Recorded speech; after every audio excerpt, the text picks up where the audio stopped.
to go. But now we have a ball game down the stretch. Only a 5-point lead. So right now, 5-point lead for Drexel, 67-62. And it's been a game that has gone back and forth, and a great job by the Tigers really to stay in it. And you got to tip your hats off to them right now. As Josh Brown is on the line in the bonus is Townsend. He knocks down his first free throw attempt. Obviously, you love to get those points with the clock stopped and on the foul line, especially when you're the team trailing, Matt. No doubt about it. And if you're Towson, I expect to see a full court press. Maybe right out of this break, try to force another turnover. Misses the second chance, so 67-63 your score, 4-point game. Towson has come firing back. They were down by 13 points at one point in this second half of action. A very exciting first run action in the first half of today's game. It was tied up 28-28, but then Drexel came out on a terrific run, and there comes Sammy Givens, the guy who's kind of disappeared the last 8 minutes or so of this half, but there he goes and lays it in off the glass after traveling over from the left baseline. And Fillmore took a risk there trying to get a steal, and it backfired on him. Givens had an easy layup there. Polk puts up a three-point shot. This one is off the mark, and it back into the hands of Drexel, and it was Trey Ruffin with the rebound, and a foul called against Connor as they forced to foul Fouch, and Bruiser Flint's got to be careful he doesn't get teed up there, as he's got to be restrained by one of his assistant coaches.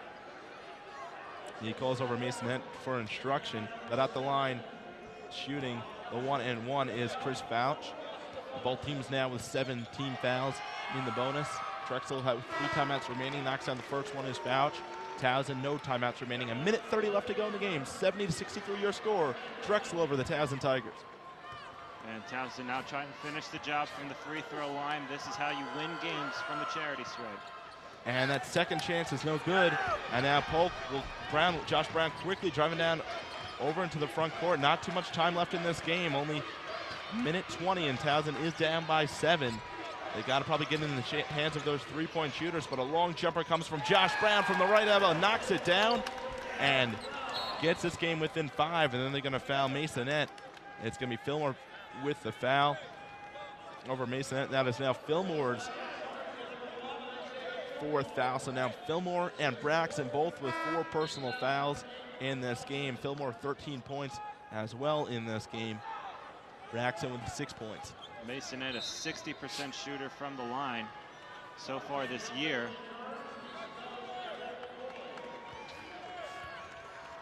And on the game, he is 5 of 6 from the line. So I think that might have been what the coach was telling him. Listen, on any play, you go get the ball because we want you to be fouled. And he misses the first chance just like that. So a chance for Towson to cut back into the lead. And it is Dre Connor with the ball. A minute left to go in the game.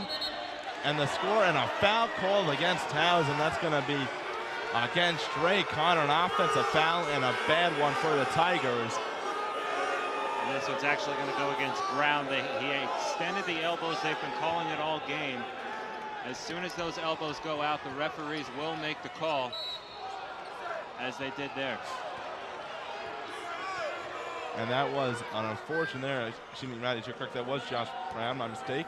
But a bad foul for them, especially after the missed free throw on the by Masonette. And your team has a chance to go back and cut it within 3 points without possession. You do trail by 5. And that's a real poor decision there by Brown. There's no doubt about it. And now for Drexel, still plenty of time, though. You're down by 5 and a minute left to go in the game. You're Towson. Obviously, you are the 12th seed, so you're looking for a huge upset. Well, at this point in the game, and they're a team that actually has been prone to upsets. Is that, obviously a year ago in the tournament. Yeah, and just as we've been mentioning here, on a 5-point lead. At this point, if you're Drexel, or if you're Towson, you have to foul. You can't let 35 seconds go off the clock. So yes. Really, the game is in Drexel's hands right now. And it all depends, as you talked about, games at the end are won on the foul line.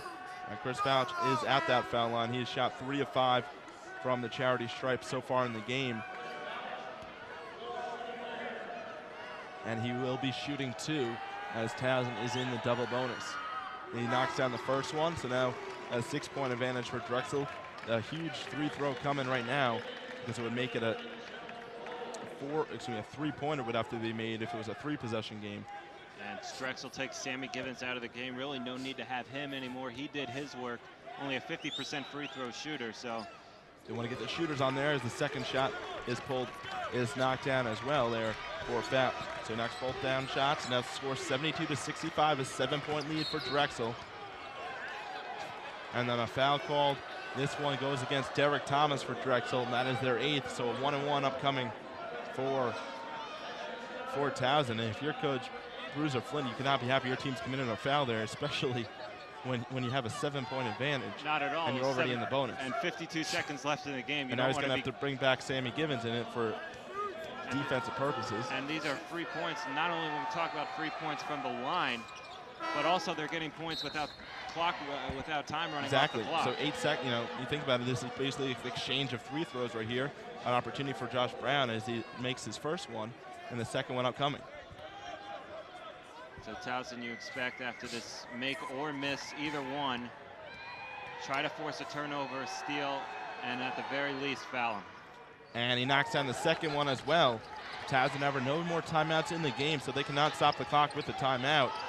And a timeout called by Bruiser Flint as they almost failed to get in to the allotted time on the inbounds.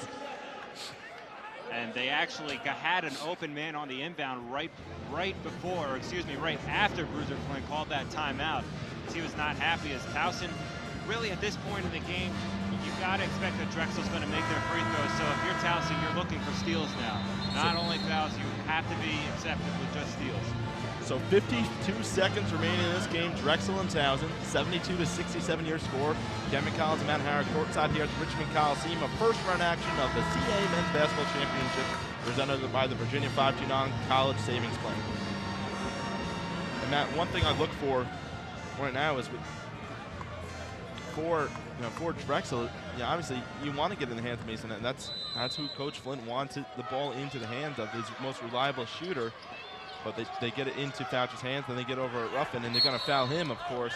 Brian Morris able to pick up the foul there for Tigers, so able to get a pretty good job there as Darte Ruffin is the one. And Ruffin's a 70% shooter from the line. Pretty good for a big man. So we'll see if he can come up big with some free throws.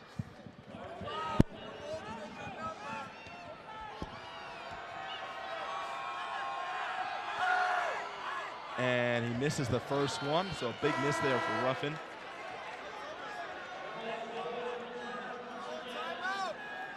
So 72-67 your score. And Coach can't be happy. Coach Bruiser can't be happy that Ruffin's the guy taking these free throws, trying to close the game out. And he misses the second as well, and it goes right out of bounds. He airs out the second free throw, and the fans giving it to him right behind us, Matt. And Mason has got to find a way to get the ball. Fouch did a nice job of getting the ball, but he was trapped in the corner and was able to kick it out to McCoy there as he missed 2 free throws pretty badly. Danny Quinn will check into the game, the senior checking in the place of Brian Morris as he inbounds and giving Tails another big man on the court. And a foul called against Drexel again, Matt, and that one. And this is not how you close out a ball game. Not at all. You have a 5-point advantage, and you're committing fouls, especially in the bonus. You're now 1 foul away from the double bonus, so you're going to be shooting 1 and 1. And if he makes these 2 free throws here, that now makes it a 1-possession game with 43 seconds left. 43 seconds left. Obviously the last 20 seconds have gone by pretty slow. Obviously with the fouls, Towson's able to get points with no time going by, and now at the line once more they are, and really the opportunity to get within a 3-point play if they can convert both of these free throw attempts. Yeah, and it's going to be huge free throws upcoming for Dre Connor. And he's 1 of 1 today from the line. He's a 75% shooter on the season. The 5-seed Drexel really having trouble in this game against the 12-seeded Towson Tigers, who are 0-17 in the CAA this season. Connor, his first shot falls in, so he gets one more chance. And if he knocks it down, Towson will only trail by 3 points. and you really don't need to foul if he makes this shot. It's a 3-possession game, Exactly. 33 seconds. Just put pressure on the ball, try to force steals. Exactly right. So if he can make this shot, put his team in excellent possession to come back and tie it, especially because they will not need to commit a foul. And he does connect on that. So now about an 8-second differential between the shot clock and the game clock, having trouble forcing in there, and they do get it into Ruffin. And I actually do agree with that foul call because he misses both of them. So anybody other than Mason or Fouch, I would have fouled. You know, I would say probably if the only person I would have fouled would have been Ruffin in that situation. Right, exactly. Especially if they missed both of them on a huge chance before. Obviously, confidence shaken a little bit up, and the fans giving it to him as he aired out his second free throw shot. 35 seconds on the shot clock, 41 on the game. He misses the first one. The score 72-69. Towson down by 3 points in this game. And even if he does make this shot, it's still only a 4-point lead. They can go down quickly, get a 2-point basket. 2 timeouts remain for Drexel, 0 for Towson. The fans getting alive here in the Coliseum. An exciting first-round action here between the Tigers and the Dragons. And he airs out the second one again for the second time in this game. And you got to wonder why he's in the game to begin with right now. Clearly he's off on the line, and clearly Towson's giving him the opportunity to get the ball and go to the line. Now a chance for Towson to tie this game up. So Towson takes it over into the front court. Right now, they trail by 3 points. A 3-pointer will tie it. Here comes Josh Brown, and he tries to lay it inside the paint. He cannot lay it in. Ball goes back to the hands of Masonette and down to Derek Thomas, and an unfortunate job there by Towson. They had to convert that lay-in. They could not do it, and they do trail by 3. The shot clock has been turned off. 25 seconds remain in the game, and at the line, shooting free throws will be Derek Thomas. Obviously a better free-throw shooter at the line now for for Drexel. An 80% free-throw shooter, probably the best on the team for Drexel. He's 1 of 2 today from the line. As Drexel tries to close this game out, Towson has been a tough task for them. Spirited effort here by Towson, still in this game as they trail by 3 points, 72-69. Derek Thomas at the line shooting 2. He knocks down his first. Huge free throw there by Derek Thomas, put his team up by 4.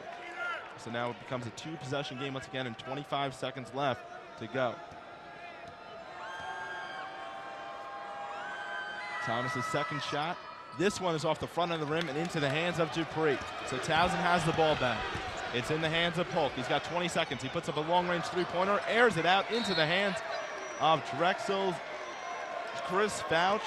And now he is fouled, so he'll go line and looking to kind of ice this game with 17 seconds left. If he can knock down both free throws, really it might be the final nails in the coffin to Towson's season. Well, it was a valiant comeback by Towson, but really Drexel they're probably going to win this game, but looking forward to them. They're going to have to do better. They pretty much played stretches during this game where they were awesome, and they played stretches where they were terrible. And this was not obviously a textbook way of closing out a basketball game.